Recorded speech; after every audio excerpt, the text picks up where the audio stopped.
In this episode, we're talking about an AI that's tired of making your crappy images for your Facebook profile. You're not fooling anyone. Anyway, he's out to fight. It's Gunbot Diplomacy. This and more on Indie Game Arcade.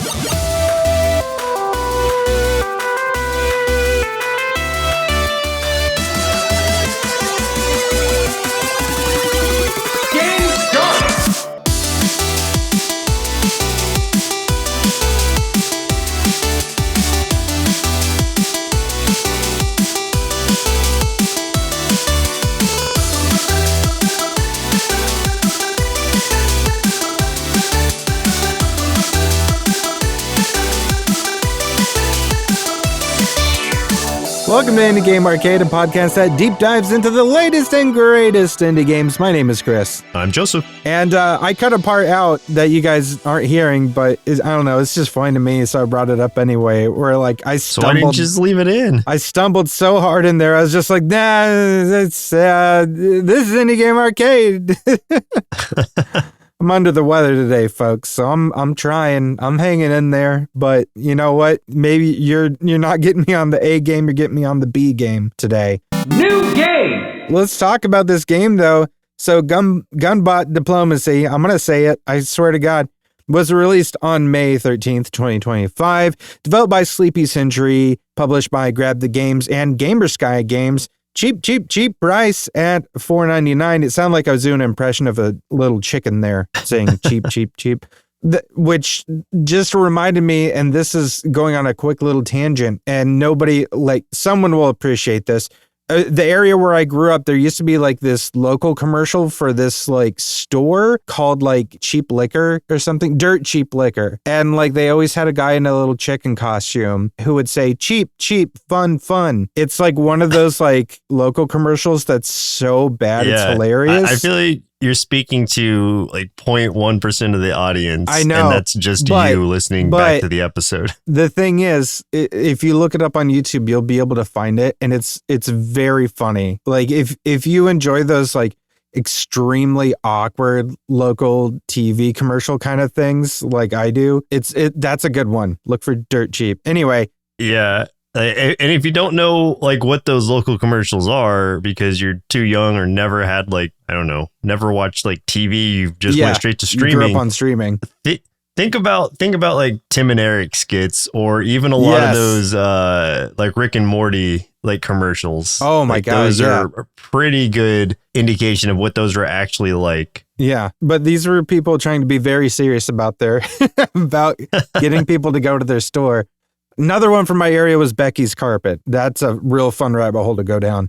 Anyway, Gunbot Diplomacy is a fast-paced, top-down roguelike shooter set in a post-apocalyptic wasteland where players customize Gunbot using a unique hexagonal upgradable grid, combining over 20 base weapons and more than 75 modules to survive relentless enemy hordes. That's all I know about this game other than what it looks like, which I do like the design of it because it reminds me sort of like some early like 90s kind of comic book style, like what was the like sort of like Scud the Disposable Assassin or whatever. Oh yeah, it kind of reminds me of that a little bit of Mad Magazine-ish kind of stuff in there, Eltingville a little bit, sort of feel in some of this, so I'm very much digging the design. But as far as the gameplay, you played this game, not me. Tell me all about it. Yeah, so Gunbot Diplomacy is a bullet hell-like game similar to Brotato would be the closest like comparison. Just like in that you are in a small arena, you're loading up on all these different weapons, power-ups, etc., and just like blasting away at enemies. So I guess it's more bullet heaven in that sense. I don't know. Like that, the whole thing about those is like really kind of, it's tough to differentiate anymore because like, you're really the one who is blasting bullets everywhere against the enemies and the enemies just kind of coming at you in hordes. So I guess bullet heaven technically. You are the hell that fires the bullets. Hell. Yeah, you're the hell. It's like Brotato in the sense that if you played that one, in the sense that you are upgrading between the arenas and ultimately just trying to get to the boss with all these different selectable gun bots. You only start with one default one, but as you progress, as you win runs as different bots or using different weapon types, you can unlock, I think there's up to 10 bots total. Right now I have, I think 5 of them. The second bot I unlocked was like Jackpot bot. And what he does is something with, oh gosh, I can't even remember, but I think it's something with like explosives and stuff, or like a chance for things to explode. It was very like probability based.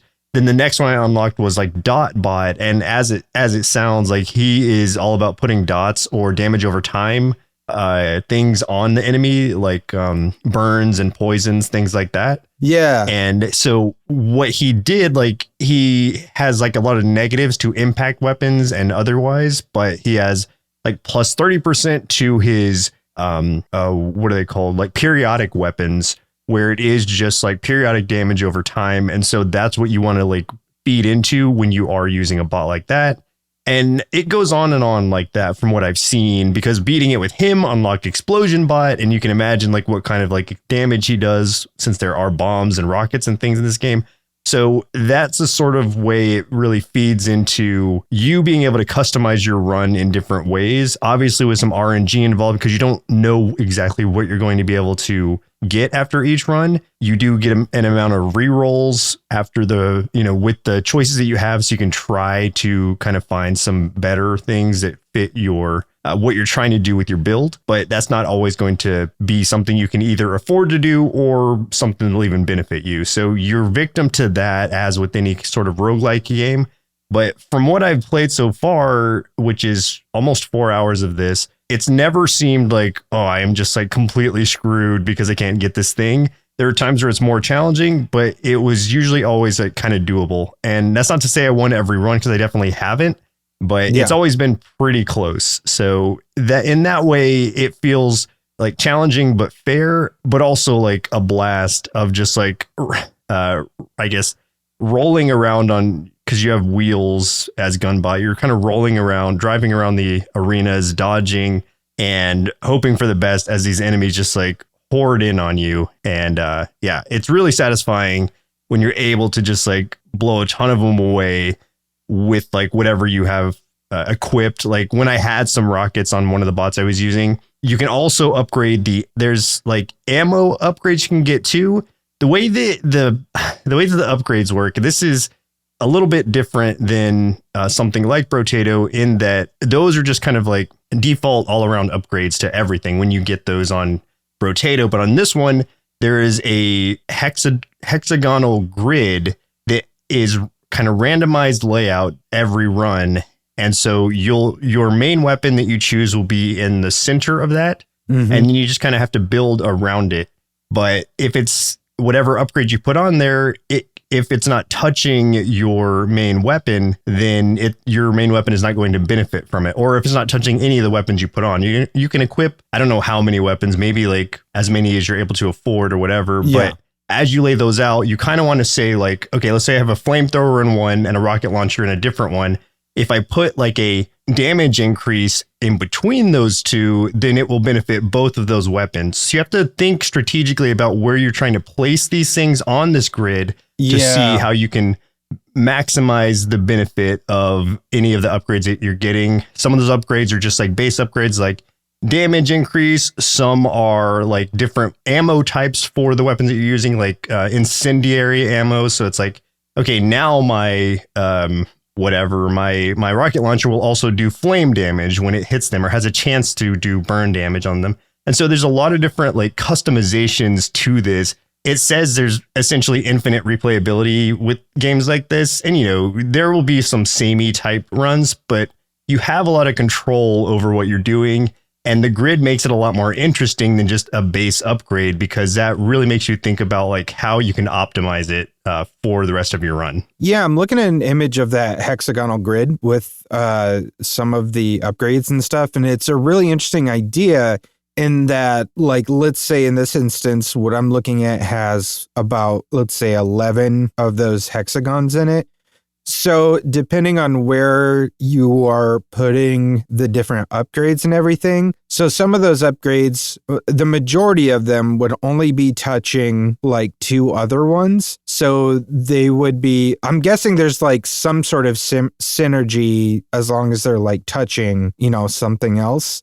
I'm seeing different colors though. So are there like types? Not types as much as it's just like upgrades to each of those things. So it starts as like the base green, then it goes blue. Like let's say in the shop after the one of the levels, I get another option of like a rocket launcher. If I put it over my previous rocket launcher hexagon, then it will increase it to the next level up. So it goes green, then blue, then pink, and then orange is like the epic. And then there's also gold, but that is not all weapons can do that. But some weapons have like a special upgrade or something that when you equip it with the right sort of other hexagonal thing, which it doesn't tell you what those are. It's a question mark until you actually get it and figure it out. But once you side it next to its like the upgradable thing, then it will upgrade that weapon to this like special version of it.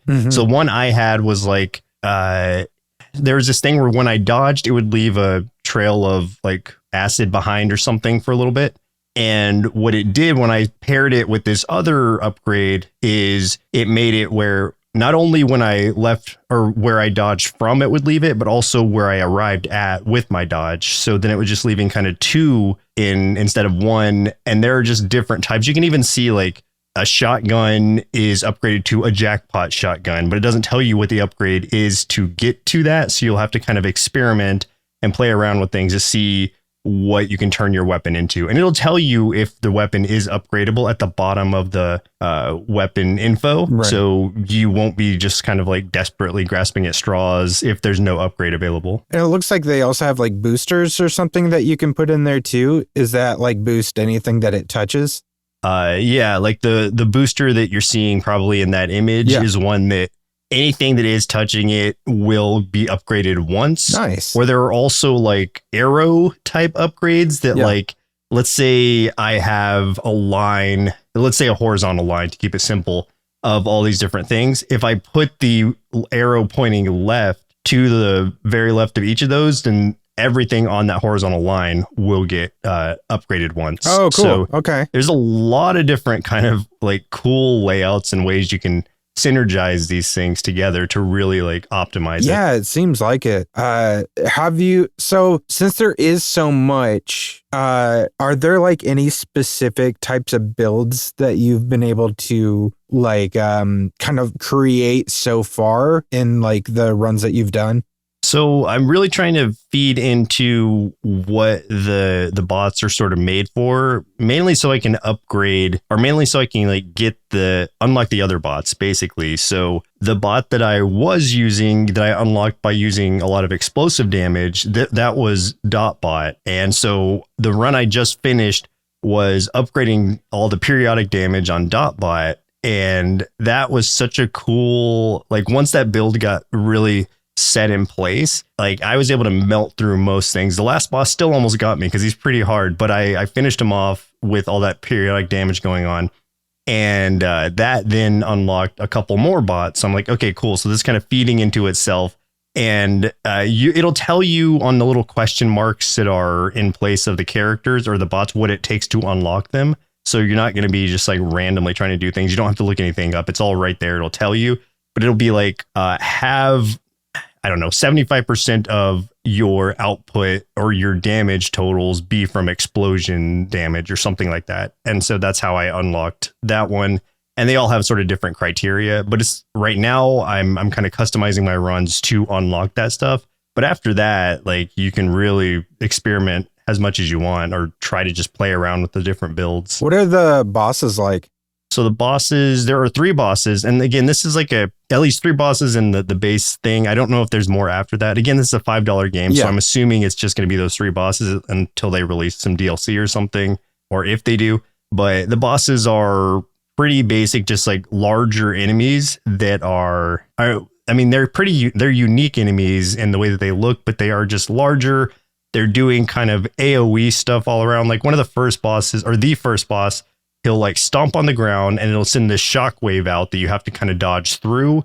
And then he'll also be like shooting out these different like slimes everywhere that are doing AoE damage around. So you kind of have to be dodging around while trying to get hits in on him while you can.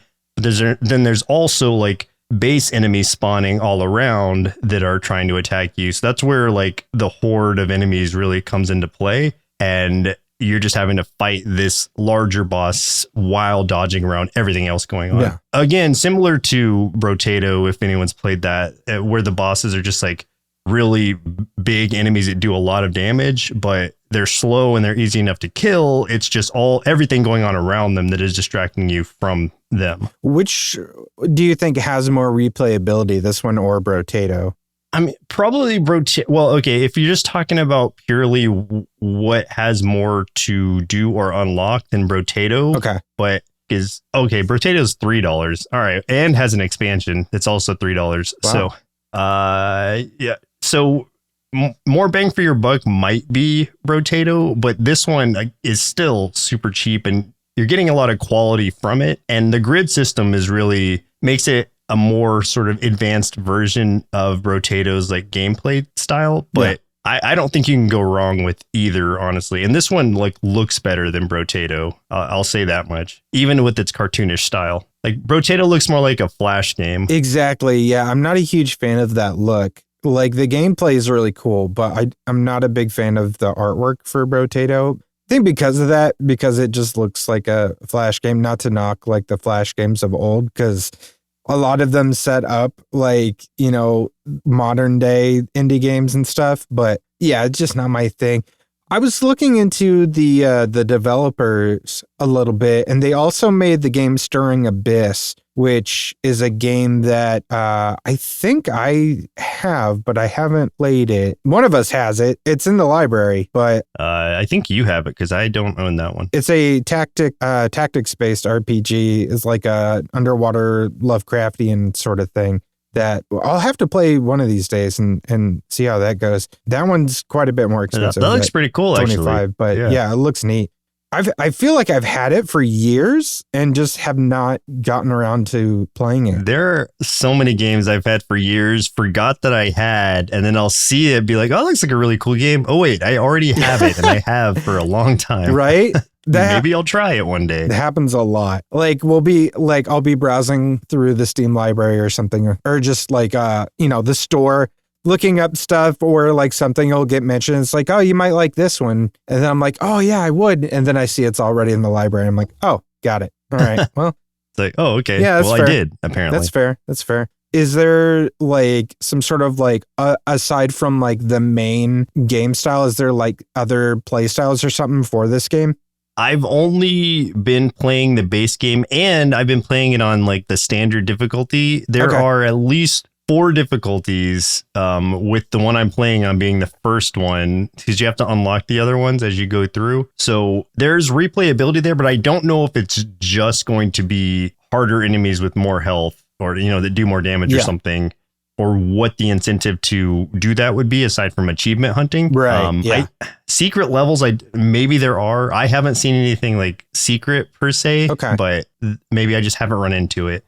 So there might be more here than I'm like letting on. I've only played for a few hours. I've enjoyed the time I've spent with it so far, and I'm definitely going to continue playing it. So if I run into anything like crazy or that like changes my opinion about it being like pretty straightforward or like less content wise than Brotato, then I'll mention it on the next episode or something. Sure. But as of right now, it's just like it's a really quality game for its price. I would definitely recommend it to people though, if you enjoy bullet heaven or bullet hell type games. And you can aim where even though it's auto firing, you're able to aim the direction that things are shooting, which is huge in games like this, because normally it'll just like be either locking onto things or firing in random directions with these types of games. And that can be really detrimental if you're trying to really focus down an enemy. So again, even though it's auto firing, you can still at least aim the direction that's going to auto fire, which helps a ton. I appreciate that. Every once in a while, you would get like 1 or 2 abilities in like Rogue Genesia where you could do that. But for the most part, it's like you don't have any control over where things go. So I like it when they add things in there because, you know, going back to the thing that we bring up a lot of just wanting to have more agency as a player.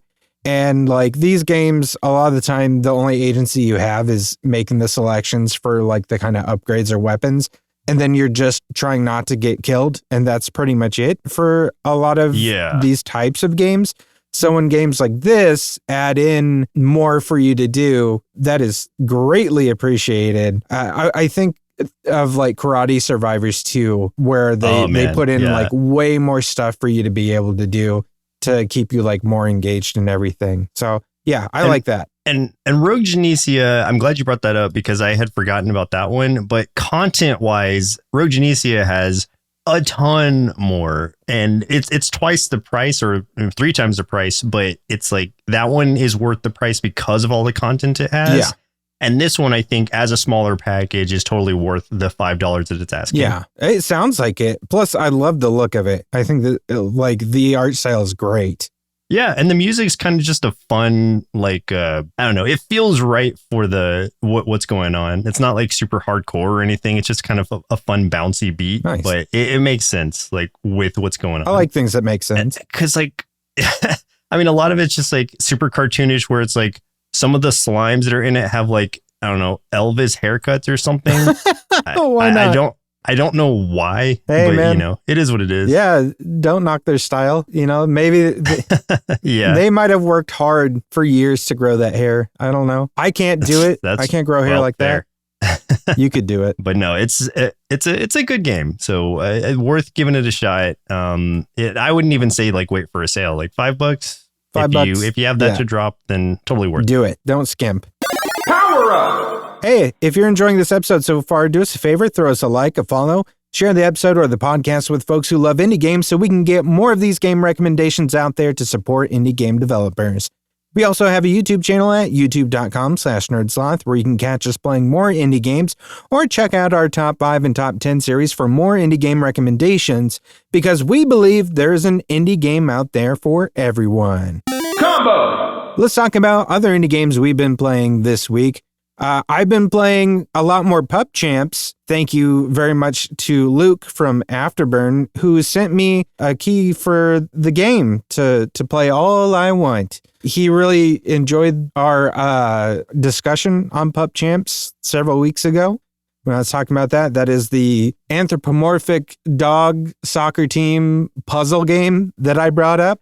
And it's super adorable. Yeah. And honestly, it's super challenging as you get like farther and farther along. I think I'm on like the 3rd zone right now. And man, there's some stumpers in there that I got really stuck on.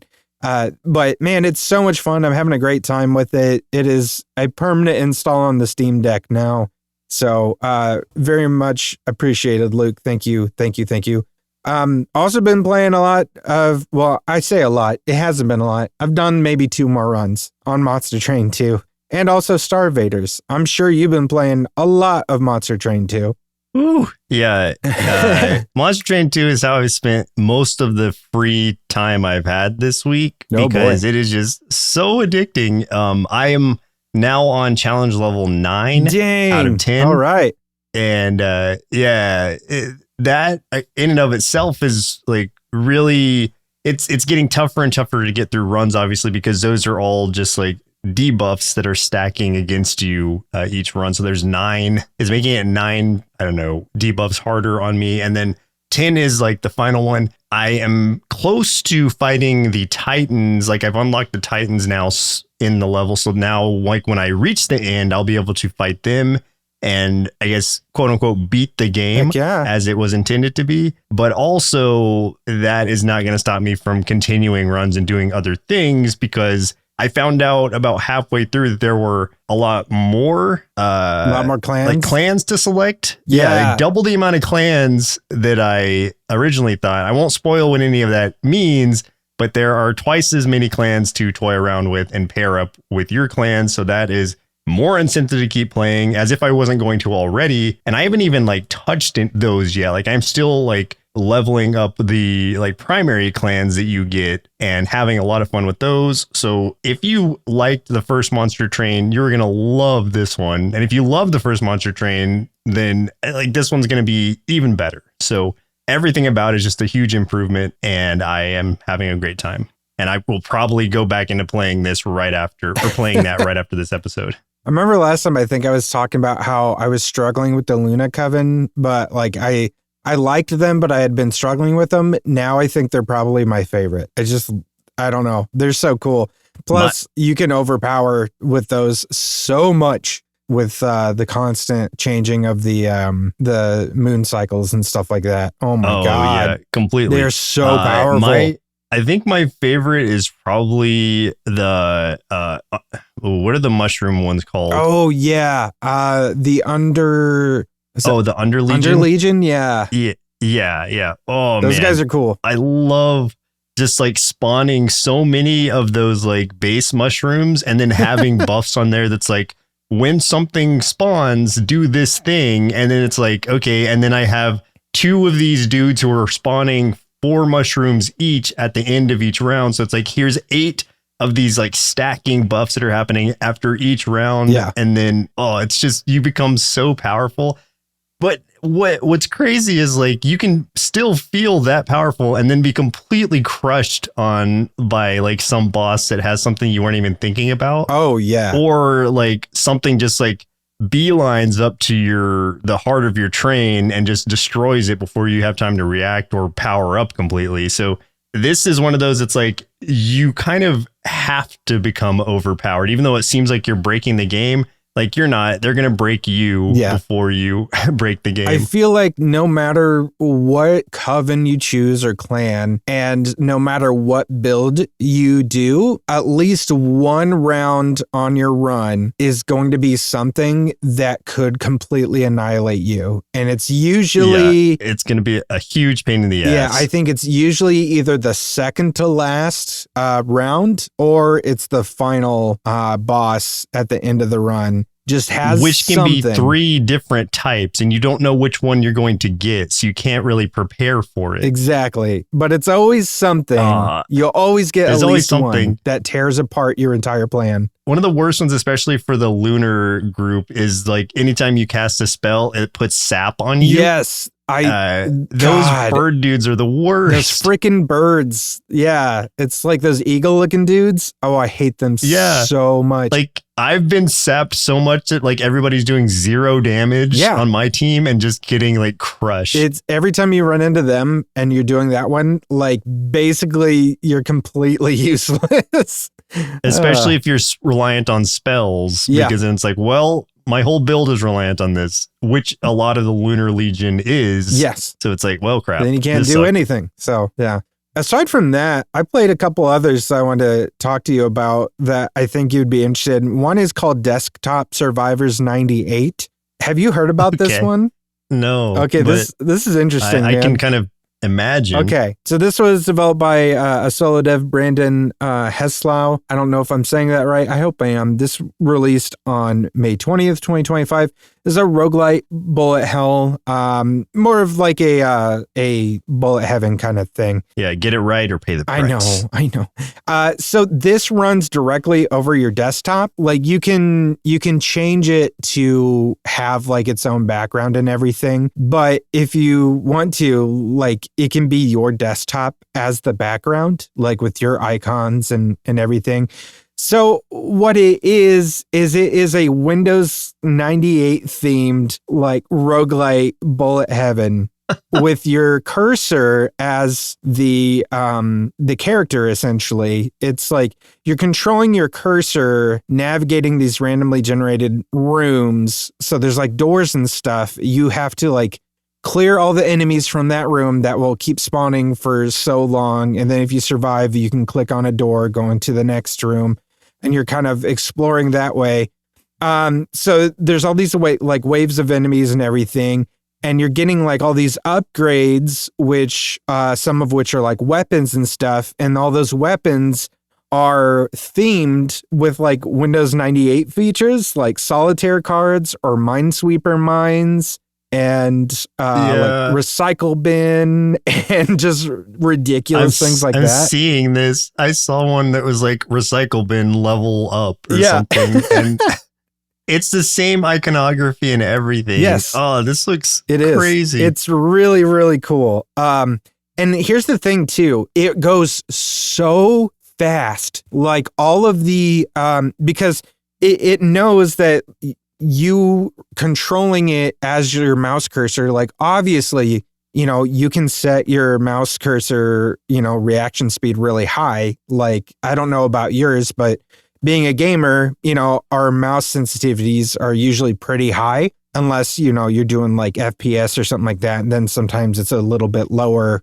So you're not like aiming and going flying off the screen or something. But because of that, like all of the creatures and everything that come at you really fast.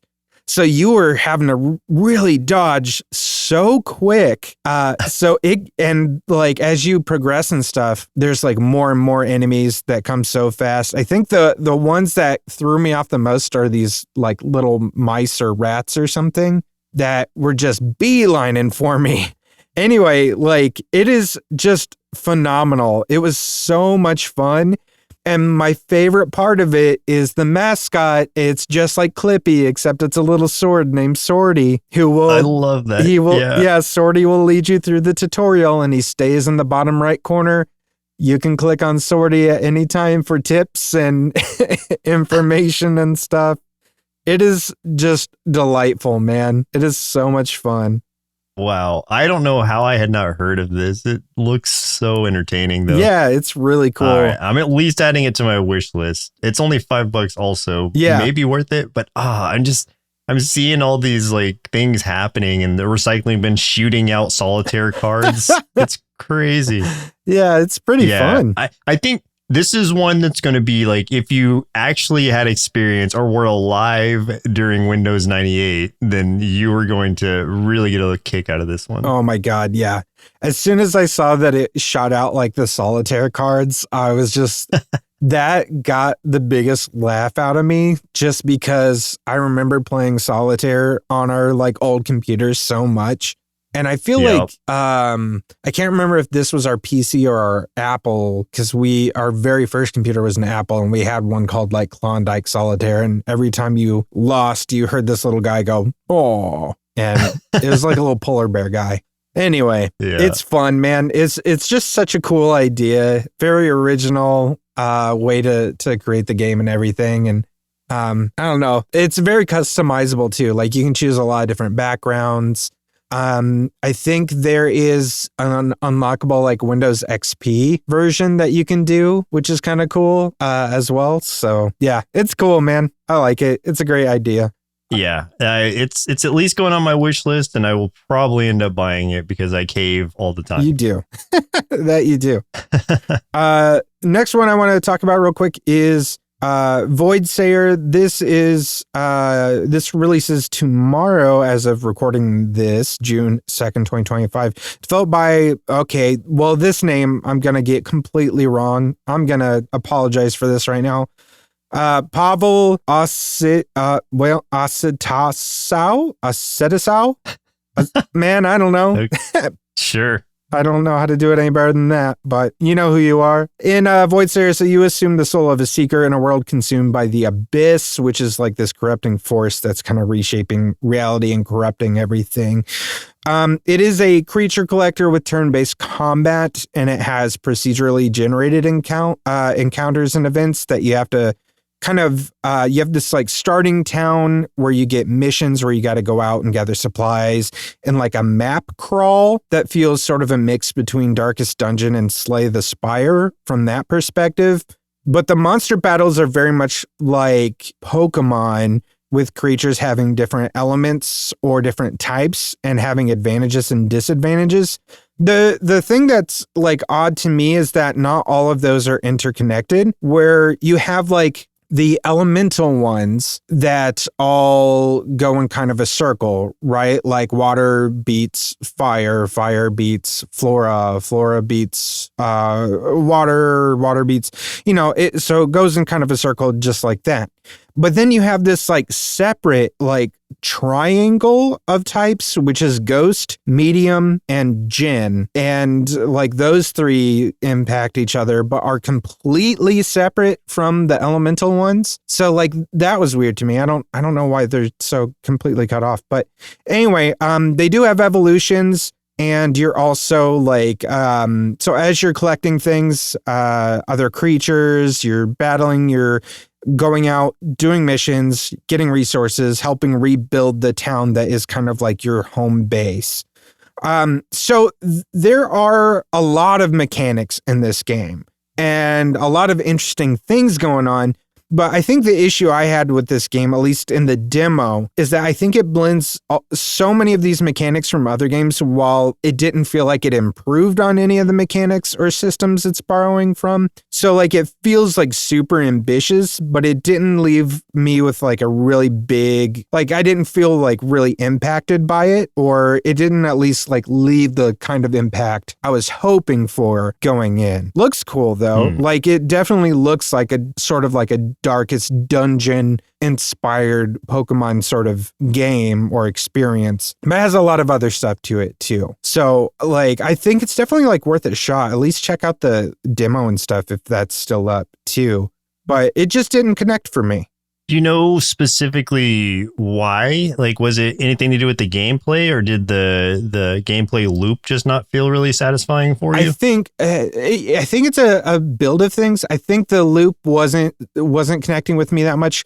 One, it's difficult to creature collect with it being a creature collector. So there's definitely like you have to, instead of like having something and then like if we're comparing to something like Pokemon or something, where you can go out and you can damage, let's say, your opposing creature and throw the ball. And if it's like, damaged, worn out or whatever, you have a better chance of catching it.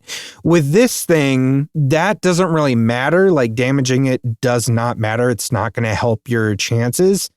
Instead, you are using these like capture scrolls, and just using one on them only gives you like a 30% chance of capturing this thing. If you use two, you get a 60% chance. If you use three, you get a 90% chance of capturing that creature. So it's kind of like a I don't know. You really just have to buy these scrolls and just keep stacking them on these things to catch them. And to me, that takes quite a bit of the strategy out of it, Yeah. So like that. It's like pay to win, but like built into the game. Yeah. Which like that to me just didn't quite make sense. Like didn't click for me. And then also like going out and doing sort of the map crawl, like I was talking about, where you are you're looking at this map, you're making decisions on like where to go. There's like different points of interest that you're going to along this map, trying to get like materials, things like that for your town. But it kind of seemed like no matter what path I took, and I did it multiple times, like multiple runs across this thing, no matter what path I took, I don't think I got a single resource.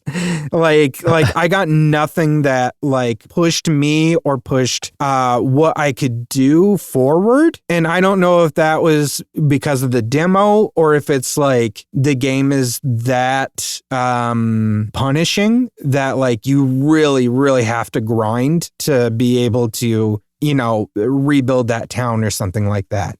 So to me, it just like there wasn't enough reward, or there wasn't enough rewarding experiences, like mini experiences, for me to enjoy the gameplay loop as it is, or at least as it was in the demo that I played. Gotcha. Okay. I'm hoping that maybe that was just kind of like, the demo experience and stuff, and that some things will be like much more refined with the full release. So I'm gonna keep my eye on it and stuff and see kind of what happens from after the release and everything, because the release is tomorrow. like I said, so like I'll know really quickly like what others are thinking, what's different about it once that comes out. So one to keep an eye on. One I wanted to bring up was Project Warlock 2. Yeah. Which is, so this one is an FPS. It's not a roguelike, surprisingly. Like, this is the first time I've not read a roguelike in a while. So I know. This one is just like a retro shooter. If you think like, I don't know, Quake or like Doom or Doom 64, things like that. Just like that first person actual, like, well, I guess even the most recent Doom stuff, but like first person, but like back to the original, like pixelated graphic kind of things, but just like explosions of like blood and guts with the not 3D rendered enemies. It's the kind of enemies that are just like 2D, where it's like if you were to look over above them, then you can see they're just like flat images on the screen. Yeah. But that's kind of like charming in a way because of it just takes me back. It's very nostalgic in that way. Yeah. But the actual gameplay of it is very fast, very exciting. It's very gore fueled, where it's just like blood everywhere, and you're just at least you're starting as just one person. I haven't unlocked anyone else yet. There's a story mode to it. I don't know that it's going to be like super long story mode or anything, but it's a satisfying, just like run through this FPS of, I don't know, just an explosion of gore as you're running around blasting things. Enemies are fairly tough. I put it on like hard difficulty, not the hardest, but hard to at least like set it to make it like challenging. And that has been pretty satisfying for me. I've only played about 2 hours of it so far, but that got me through about 3, maybe 4 levels, and I'm enjoying it so far. Where you start with a sword and a just basic kind of machine or handgun thing, and then I've also gotten a shotgun, I've gotten a rocket launcher, things like that, and those become like things that you can things you keep on. You don't have to pick them up every level, and this one has more of an RPG build or aspect to it, which I never played the original Project Warlock. I own it, but I've never played it, so it's probably similar to that. But in this one, you're like, as with those weapons I've mentioned, you can use some of these different things that you get to upgrade those in between runs or in between levels, so that you can customize like what you're trying to shoot for. I started customizing my sword first because I'm dumb, and I just wanted to see what it was like to like try to melee my way through this entire game with the sword. I don't know if that's going to be possible for me, but I'm going to try. So what that's given me is like a magic sword that lets me break through a lot of enemies that would have resistance to slashing or piercing damage, whichever one it is. And then the next upgrade to it lets me like shoot a magical wave that I just unlocked when I swing my sword. That one I just unlocked, so I don't know what that looks like in execution. But whereas the weapons use ammo, the sword uses stamina, which is kind of like a slower recharge. You have so that's like how it keeps me from just like constantly swinging as I'm running around, you know? Yeah. And there's also stats that you're upgrading, which are like strength, vitality, spirit, which in this case, spirit increases your mana, which I guess there's spells also. I haven't really run into that, so I don't know what that means exactly. And then various other things that you can upgrade. So yeah, there's an RPG. This is an RPG FPS experience that I'm really having a lot of fun with so far. And it was released on May 28th of this year. So it's really relatively new, and has some very positive reviews thus far, or mostly positive overall. So I don't know, worth the shot. I'm liking it so far. It's on sale for 50% off right now for like $8. So, oh, dang. Yeah, that's the best time to get it. If you were into the first one, or you just really like that type of gameplay and think like if you like Doom or Quake's kind of gameplay, but you also like RPG stuff, this is a good mix of both. It looks awesome. I was really excited to hear you talk about this. This is one that I was more familiar with the original, but didn't know much about the sequel yet. So it sounds great. And of course, like, you watch the trailer for it if you're at all you'll interested. be sold on the trailer alone. Yeah. It's so good. Like, the fact that there's magic in this, I haven't run into any of it yet personally, but the fact that there's magic It just reminds me of games like Heretic or Hexen, Yeah. which I really enjoyed back in the day. So it's kind of a blend of all of this that's keeping me coming back to it. And by the time we record an episode or two, in the future, I'm sure I'll bring more of an update on this and like where I've gotten with the game. Excited for it, man. Final round. Speaking of being excited, let's talk about some upcoming indie games we're excited about. I've got two I want to bring up real quick. One is called Parallel Experiment. It comes out on the 5th, which will be in just a few days. So there you go. This is a co-op point-and-click puzzle game. It reminds me a little bit of like one of the Rusty Lake games in not only tone, but also mechanics and everything there.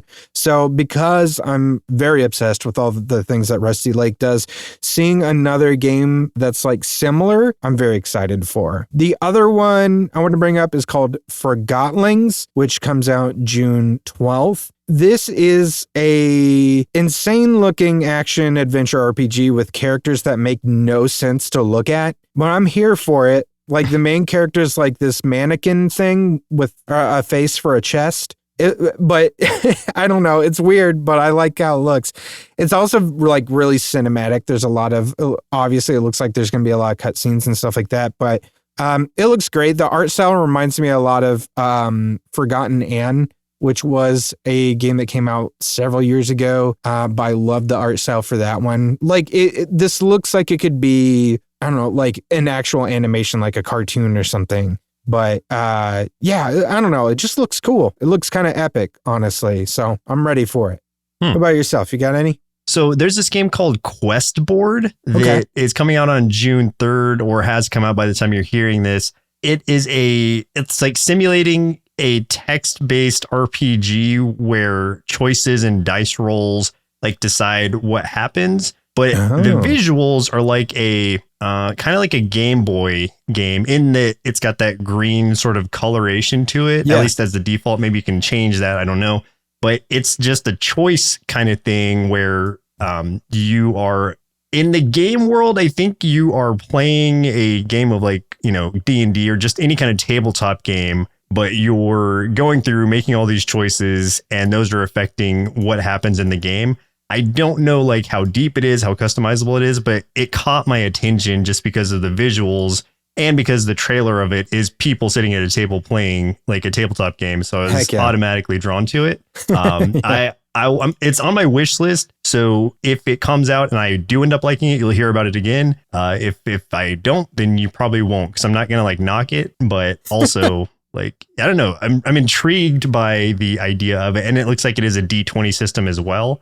So always down for stuff like that. Yeah, me too. So again, that's QuestBoard. QuestBoard. I'm going to have to look that up too, because now I'm interested. There's one more that I just thought of. I want to bring up for a very specific reason. So there's this game that has been announced called Big Hops. This is a 3D action like platformer collectathon, super cute looking. You're playing as a frog and you're using his tongue and he can cling to walls and can jump really high. Really cool, cartoony looking thing, like gorgeous looking game. So this is being developed by Luckshot Games, but I do know that they had a publisher and then something happened, and I don't know if it's like the publisher backed out or something or what happened, but I know that they are currently trying to seek funding on Kickstarter or something to finish creating the game. And if like you look up this game on like Steam, they do have a playable demo so you can check it out. But the game looks amazing. It looks like it would be so much fun. But yeah, if you're interested, if you want to help fund a game like this, go check out their Kickstarter. That is Big Hops from Luckshot Games. It looks adorable, man. Like this is a game that I want to play. So I'm gonna have to give them something for their Kickstarter. Game over. If you had a good time listening to this episode, stick around for the bumper to learn about how you can help support the show and all the things we do here at Sloth Creative. You can also check the show notes for our link tree that'll take you to our social media, Discord, subreddit, merch store, everything else. But get in touch with us, let us know what indie games you're playing, and help us elevate these games so we can help support indie developers. But that's game over for us. My name's Chris. I'm Joseph. And we'll continue on the next episode. Continue. Indie Game Arcade is recorded and produced by Sloth Creative. If you're looking for more gaming content, head over to youtube.com/nerdsloth for indie game let's plays and recommendations. If you'd like to support the show, head over to patreon.com/nerdsloth, where you can select a pledge and receive access to hundreds of hours of bonus content from everything at Sloth Creative. If you're an indie game developer and would like us to review your game or explore other opportunities, send an email to nerdslothcreative@gmail.com with the subject line Indie Game Arcade. Thanks for listening, and keep supporting indie game devs.